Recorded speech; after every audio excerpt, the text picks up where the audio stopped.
I have notes. First, I just want to say there's so much appreciation and love here for you. I tell people about being here, I call it getting loved on. So thanks for loving on us. This may just be semantics, but it would help in my home life.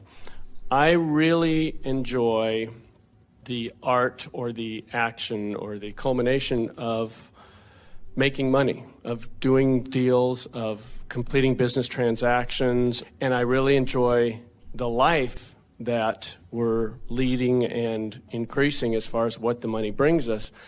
I know all these different things I want to do, including I'm investigating the type of motorhomes we're going to get and all the places we're going in our homeschooling trips. And I'm looking through, someday the yachts I want to charter. I don't want to own one. It's too much trouble. But all the places I want to go.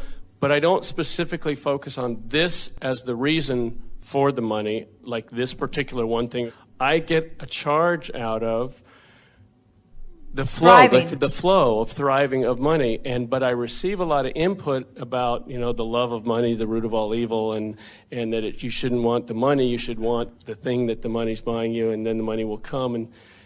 But that's not where my juices are flowing from. Well, there's something inherently screwy about calling anything the root of evil. Yeah, I agree with that. Yes. And you pretty much have to get over feeling bad about money if you're ever going to allow it to flow in a really strong way. Right. But let's consider why anyone would say money is the root of evil. What is behind that thinking? And what we notice is that it's shortage thinking. It's the belief that there is a finite pile of money, and that if that guy gets too much in his pile, that he'll be depriving others. That is fundamentally what is at the heart of people's belief that money is evil. Then there is this other thing that sometimes happens where sometimes people will get so focused upon something that law of attraction opens very strong avenues about that. And people can often get very single-minded about things, especially things that begin working for them in a powerful way.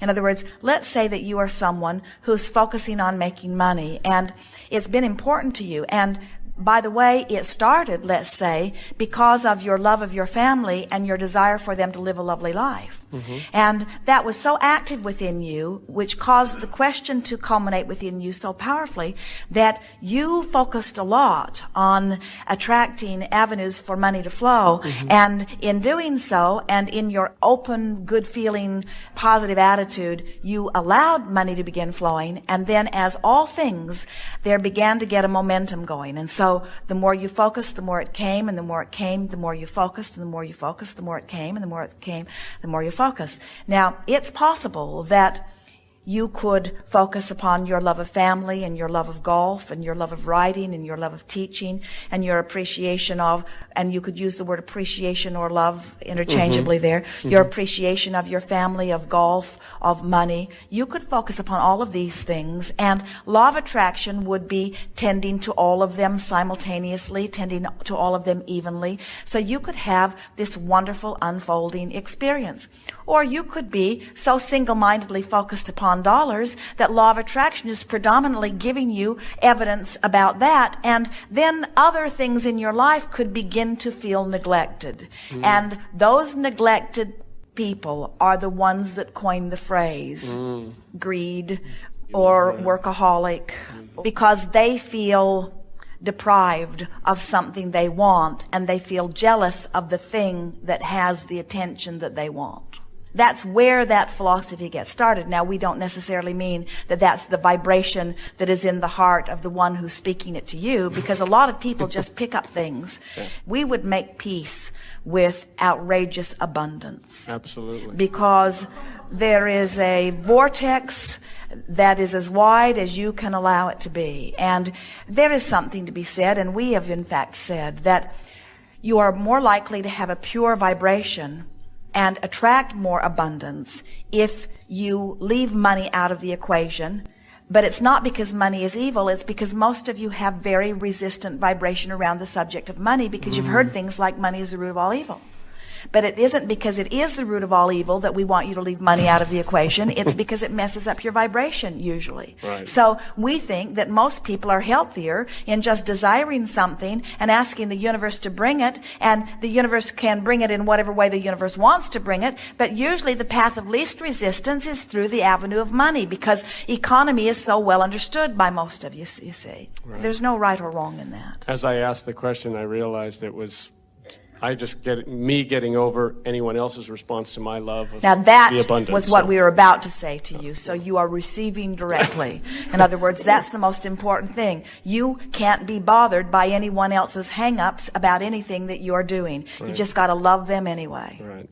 Well, thank you. And I just want to say that it's going to leading edge to places I haven't been before. Our sons listen to your tapes every night.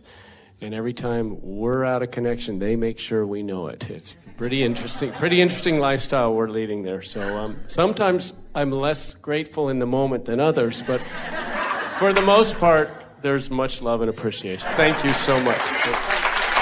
Practical questions for you.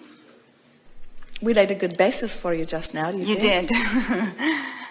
So the money brings up my question of, I have manifested a good sum of money just recently that I am thrilled about, and at the same time noticed that I started thinking, oh, I have bills to pay.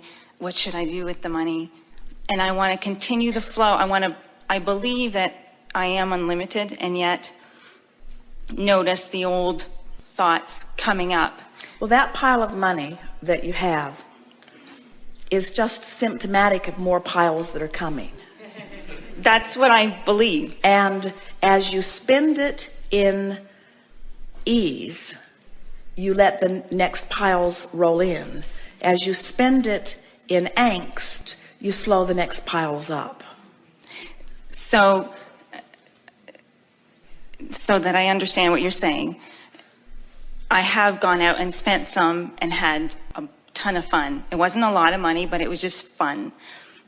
And I noticed that I got to a certain point and I started saying, oh, I better stop. Well, the question we want to put to you is, do you feel free about money or guarded about that money? Did the receiving of that open the floodgates for so much more to come? Or do you now feel guarded about this pile that you are worried about diminishing? Both. I can vacillate between feeling, wow. But you can't do them both in the same moment. No. So since you're very clever, we'll ask you, you think you're more upstream or downstream about this? Are you more guarded or more free?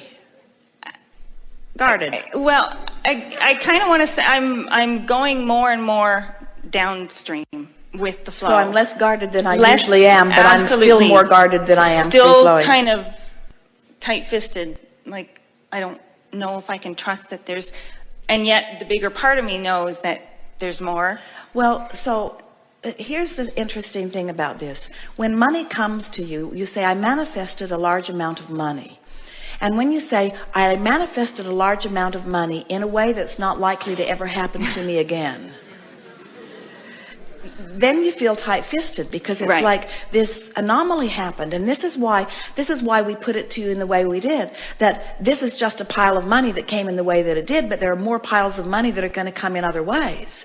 And your logic is saying to you, but this pile of money came in a unique way, right. And I don't have any more of those kind of unique ways of piles of money coming. That's exactly what my logic is saying. So, but I want it, but it came exactly the way I wanted it to, in this illogical sort of, here you go. So if that can happen, then other way, and so what you want to focus upon is, if this can happen, then other things can happen, and the end result is the same. I have a pile of money. And another one, and another one, and another one, and another one, and another one, until once you get that pump primed, then you can go to the well anytime you want, and the money will be there. So much so that you'll stop even thinking about it. You'll just accept the well as always full, and you won't be worrying about how it got in there. You'll just be enjoying taking it out.